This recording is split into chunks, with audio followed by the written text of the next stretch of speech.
Sumainyo ang Panginoon. at sumainyo. Ang mabuting balita ng Panginoon ayon kay San Marcos. Papuri sa iyo, Panginoon. Noong panahon yun, may mga nagdala ng mga bata kay Jesus upang hilingin ipatong niya sa mga ito ang kanyang kamay. Ngunit pinagwikaan sila ng mga alagad. Nagalit sa Jesus ang makita ito at sinabi sa kanila, "Pabayaan ninyong lumapit sa akin ang mga bata. Huwag ninyo silang sawayin. Sabagat sa mga katulad nila naghahari ang Diyos.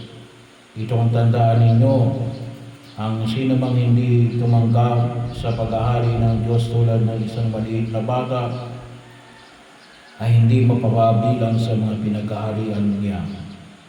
At tinalong na Jesus ang mga bata, ipinato ang kanyang mga kamay sa kanila at pinagpala sila.